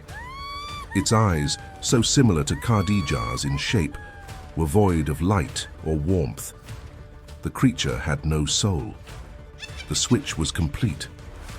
Aziza disappeared into the night, carrying the real Khadija into a realm beyond human understanding. It was a place where time didn't move the way it did in the human world. Colors shifted, and the air seemed to hum with an otherworldly rhythm. Here the stolen child would remain, her cries unheard by those who loved her. Back in the Owusu home, the changeling's cry woke Abena and Seku. They rushed to the cradle, their hearts pounding with panic. There lay their child, or so it seemed. Her face was the same, her features familiar, but something was wrong. They couldn't put it into words, but a shadow of doubt settled over them. The baby whimpered, and though they tried to soothe her, the unease lingered. They didn't know it, but their real daughter was gone, spirited away by a creature they couldn't even imagine. Years passed, and the changeling grew into a girl who still looked like Khadija, but she was not Khadija. She tried to act like the other children in the village, mimicking their laughter, their games, and their way of speaking, but something was always off. The other children avoided her without knowing why. Even her family, though they loved her, seemed to keep her at arm's length. Her parents, Abena and Seku, cared for her as best as they could, but there were moments when their eyes betrayed their confusion, their suspicion. Her older brother, Kwesi, was less kind. "You're not really my sister," he would sneer, his words biting and cruel. The changeling knew he was right. She was not human, not like them. She had lived for centuries, slipping into human families, watching them and learning their ways. Humans fascinated her. Their emotions, their connections, their struggles, all of it was a puzzle she couldn't resist. But she needed more than curiosity to survive. She fed on the energy of the people around her, drawing from their life force to sustain herself. It wasn't a choice, it was a need. The more she took, the weaker they became. Seku, who had once been a lively and strong man, grew weary and quiet. Abena, always so full of warmth, seemed to shrink under the weight of exhaustion. Even Kwesi, who was still young, grew pale and irritable, his energy drained. The changeling saw what she was doing to them, but she couldn't stop. Feeding on them gave her a strange satisfaction, a dark pleasure she didn't fully understand. One day an old woman came to visit the Owusu family. She was their great-aunt, a woman with sharp eyes and a quiet, commanding presence. She watched Khadija, the changeling, with a look that seemed to pierce through her very being. The child pretended not to notice, but she could feel the weight of the old woman's gaze. Later that day, the great-aunt pulled Abena and Seku aside, her voice low and firm. "That child," she said, "is not your daughter."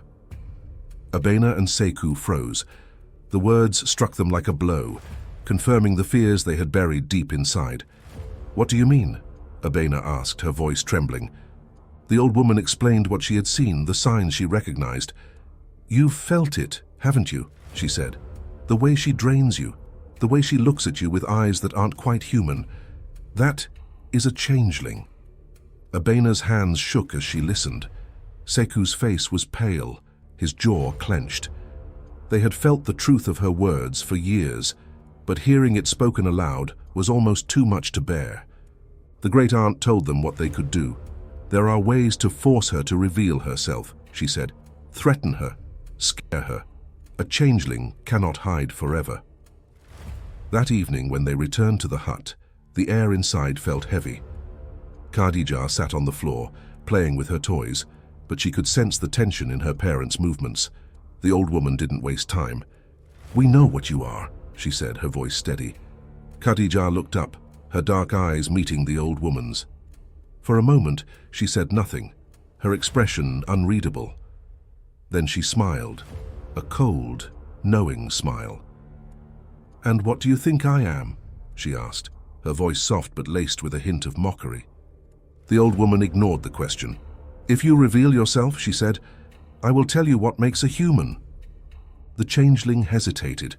For centuries she had wondered about this very thing. What made humans so different, so special? Slowly, she allowed her disguise to fall. Her skin grew pale, her eyes glinting with an eerie light. The sight made Abina gasp, her hand flying to her mouth. Sekou stood frozen, his face a mask of horror. "What is it?" the changeling demanded, her voice trembling with both fear and curiosity. "What makes a human?" The old woman's answer was simple but devastating. "The soul," she said. "Humans are born with it. It cannot be taken or created." The changeling's face twisted with rage. She had been tricked, fooled into revealing herself for something she could never have. With a scream of frustration, she fled, leaping through the window and disappearing into the night. A week later, the real Khadija was returned to her family. Weak and confused but alive, she clung to her parents as they wept with relief. The changeling was gone, but the memory of her presence lingered. Life slowly returned to normal, but the scars remained. Khadija grew up loved and protected, but the shadow of the creature that had taken her place would never fully leave the family. The story of that night became a quiet legend, whispered among the villagers as a reminder of the mysteries that lurked in the dark. And that, my dear tribe, is the story of Khadija the changeling. I hope you enjoyed it as much as I did telling it. If you're still here, hello and thank you for watching. Please write "I'm right here" in the comment section so I know we're together in our shared love for stories. Ever had that gut feeling that something just isn't right? This next story takes you on a suspenseful journey with Duma, a mysterious man who never lets go of his bag. A bag that holds more than anyone could imagine. To uncover its secrets, we'll have to face Duma first. Are you ready to open the bag and see what's inside? Let's go. The village was quiet and safe, a place where everyone knew each other and nothing unusual ever happened. Chanda loved it that way. He loved the warmth of his mother, Lirato, and the way laughter filled their small home. But everything changed the day Duma arrived. He wasn't like anyone Chanda had ever seen. He walked into the village with a strange sense of confidence, carrying a bag that seemed to weigh him down. The bag caught everyone's attention. It was big and heavy, yet Duma kept it close like it was something precious. Chanda noticed him right away, his sharp young eyes catching every detail. There was something unsettling about the man. The villagers were curious too. They gathered to meet Duma, and he greeted them with a kind smile and a soft voice. He introduced himself as a traveler who needed rest, and everyone seemed to believe him. Lirato, Chanda's mother, stepped forward like she always did when someone needed help. She invited Duma into their home without hesitation. That was who she was, kind and trusting. Chanda didn't feel the same. He couldn't explain why, but something about Duma felt wrong. At first, Duma seemed harmless. He helped around the village, told exciting stories about faraway places, and acted like he wanted to be part of their lives. The villagers liked him. Even Lirato started to look at him differently. Chanda saw how her eyes lit up when Duma spoke to her. She started to treat him like family, and soon people were whispering about the possibility of a wedding. But Chanda couldn't shake the uneasy feeling in his chest. It was the bag. Duma never let it out of his sight. He carried it everywhere, even when he didn't need to. Sometimes Chanda thought he saw the bag move, just a little, like something inside was alive. The more Chanda watched Duma, the more his suspicion grew. Duma acted like a kind man, but there was something behind his smile that made Chanda's stomach twist. One day, when Duma wasn't paying attention, Chanda couldn't resist any longer. He crept close to the bag, his hands trembling as he reached for it.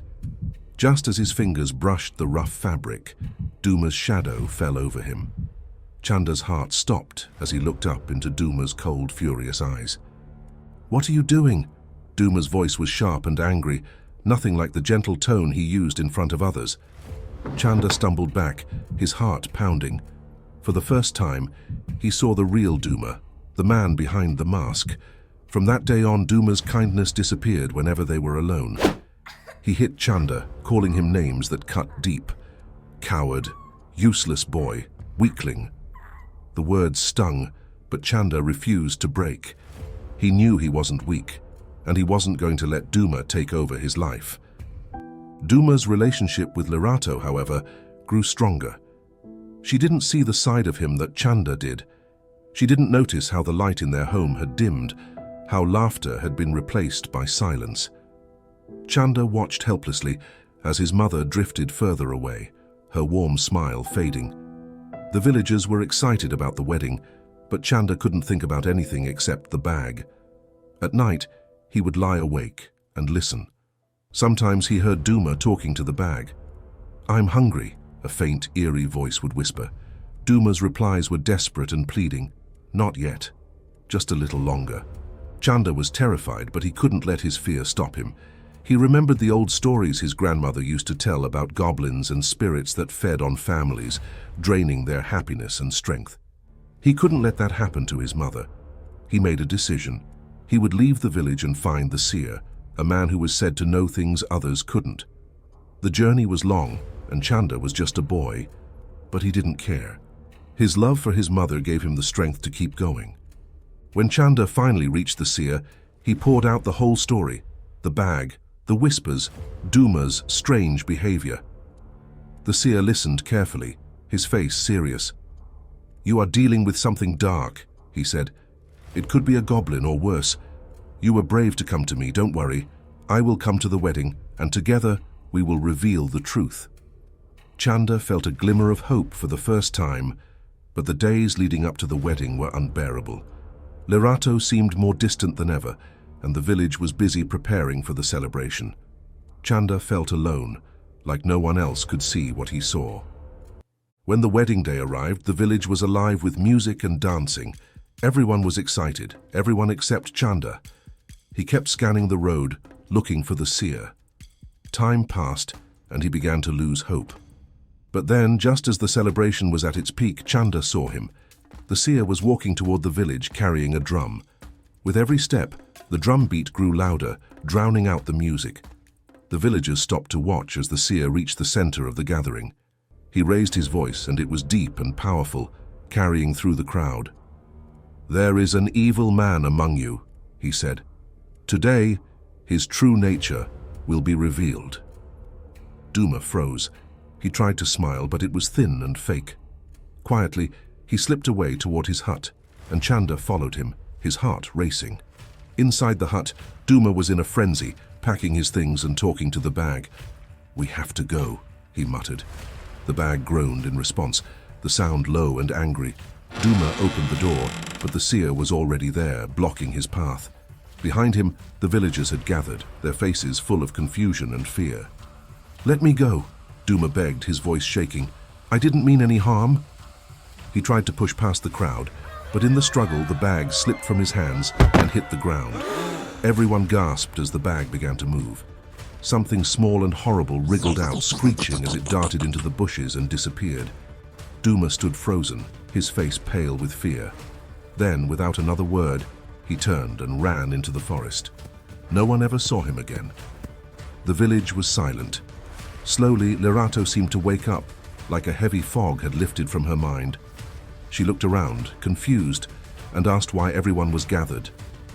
Chanda ran to her and threw his arms around her, tears streaming down his face. It was over. Duma was gone, and whatever dark force had been in their home was gone too. The village returned to its peaceful ways, but the story of Duma and his cursed bag became a legend.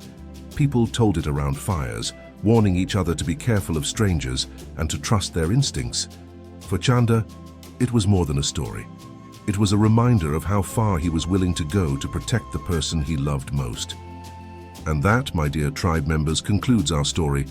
Chanda, the brave boy, and Duma, the man with a bag full of secrets. I hope you enjoyed the story. My dear tribe members, today we have traveled far, through oceans, forests, villages, across kingdoms, and beyond. Now, it is time to find our way back home. Meet Amina, a girl lost in the forest of the savannah. Without further delay, let's begin the story. Laughter echoed through the trees as the group of friends, their faces illuminated by the sunlight, filtering through the dense foliage. Amina, with a sparkle in her eyes, led the way. Her companions included Malik, the adventurous daredevil, Nia, the gentle and creative soul, and Jelani, the wise and observant one. Together they formed an inseparable bond, a fellowship that found joy in the simple pleasures of exploration. Their journey began with the climb of an ancient tree, its branches like nature's own jungle gym. Amina, agile and fearless, scaled the heights with ease, encouraging her friends to follow suit. Malik, never one to back down from a challenge, swung from vines and leaped from branch to branch. Each daring move met with cheers from the group. As they explored deeper into the forest, Amina led them to hidden clearings full of vibrant wildflowers and surrounded by towering trees. In these clearings, the friends paused to take in the breathtaking beauty of nature. Nia, captivated by the colors around her, began weaving delicate flower crowns for each of her friends, adding a touch of enchantment to their adventure. Chasing after colorful butterflies became the next thrilling pursuit. The forest seemed to come alive with the fluttering dance of wings as the friends joyfully pursued the elusive creatures. Slowly the sun began to set. The friends, hearts filled with memories of laughter and adventure, decided it was time to head back home. "Come on, Amina, we don't want to get caught in the dark," Malik called out. Amina, captivated by the first glimmers of fireflies, turned to her friends. "Just a little longer, guys. Look at these fireflies. It's like the forest is lighting up just for us." Nia, enchanted by the magical display, chimed in, "I've never seen anything like this. Can't we stay a bit longer?" Jelani, always the voice of reason, cautioned, "We should stick together. The forest changes when night falls and we might get lost." Amina, however, was determined. "Come on, Jelani, it's just a few more minutes. I promise I will catch up." As the friends reluctantly began their journey home, Amina stood alone, surrounded by the soft glow of fireflies. Lost in the enchantment of the moment, Amina continued to watch the fireflies, oblivious to the fact that the once familiar landmarks were now obscured by shadows. It wasn't until she turned to follow her friends that she realized she was alone in the dark, unfamiliar expanse of the African forest. You are watching the Tales of the Savannah. Subscribe and be part of the tribe. Now let's get back to the story. Inside a modest home located at the edge of the village, Amina's mother, Fatima, moved about the kitchen, preparing a delicious meal for her family. The aroma of spices filled the air as she eagerly awaited Amina's return, expecting her any moment with tales of her adventurous day in the forest. Time trickled away, and Amina's food grew cold on the table. Fatima's heart tightened with each passing minute, a knot of dread forming in the pit of her stomach. She stepped outside where her husband, Samba, sat with a friend, engaged in animated storytelling beneath the stars. "Samba," Fatima called out, "have you seen Amina? She should have been home by now." Samba paused, glancing at his friend, then turned to Fatima with a reassuring smile. "She's probably lost track of time, exploring with her friends. Don't worry, she'll be home soon." But worry gripped Fatima's heart, refusing to let go. Unable to shake off the unsettling feeling, she decided to seek answers from the source. She walked toward the edge of the village where the forest loomed, her steps quickening with each passing moment. In the distance, she spotted 3 small figures emerging from the shadows of the trees. Relief flooded her, and she muttered a silent prayer of gratitude. However, as they drew nearer, she felt dread. Amina was not among them. "Where's Amina?" Fatima's voice quivered as she approached the trio. The friends exchanged nervous glances, their faces painted with concern. Malik, usually brimming with confidence, stammered, We thought she was right behind us. She was watching the fireflies a bit longer." Nia, her eyes wide with worry, added, "We didn't realize she wasn't with us until we came out of the forest." Jelani, usually composed, looked around as if expecting Amina to appear any moment. "We thought she'd catch up. We didn't think she'd get lost." Fatima's panic escalated. "Amina! Amina!" she called out into the dark forest, her voice desperate. No response came, and the silence that followed was deafening. "Malik! Nia! Jelani!" Amina called out tentatively. The names echoed through the darkness. but there was no response. The gentle rustling of leaves turned into ominous whispers, and the distant calls of unseen creatures created a song of haunting sounds that chilled her to the core. As Amina ventured deeper into the mysterious silence of the night, she couldn't shake the feeling that unseen eyes were watching her. The tears that welled in her eyes blurred her vision, and she stood frozen. It was then that she noticed a subtle shift in the atmosphere. The fireflies, which had danced around her like ethereal spirits, began to organize themselves. Amina wiped away her tears, her eyes fixed on the mesmerizing display unfolding before her. The tiny, glowing insects arranged themselves into a radiant path, leading through the shadowy elf forest. Hesitant yet hopeful, Amina took a step forward, following the illuminated trail. The fireflies fluttered around her, their collective glow casting a soft radiance on the forest floor. Amina's fear began to go away as the magical display enveloped her, their light providing both comfort and direction in the darkness. In a delightful twist, the fireflies, as if choreographed by nature itself, came together to form various shapes in the night sky. Amina's favorite, a butterfly, materialized with delicate grace. She couldn't contain her joy and giggled, clapping her hands in applause at the enchanting display created just for her. As Amina followed the mesmerizing dance of the fireflies, the once daunting forest transformed into a canvas of magic. Finally, the radiant trail of fireflies guided Amina to the edge of the forest. As she emerged into the clearing, relief washed over her, and her eyes met the tearful gaze of her worried mother. Fatima, overwhelmed with emotion, rushed forward and embraced Amina tightly. Her father, Samba, joined the embrace, the worry lines on his face fading away.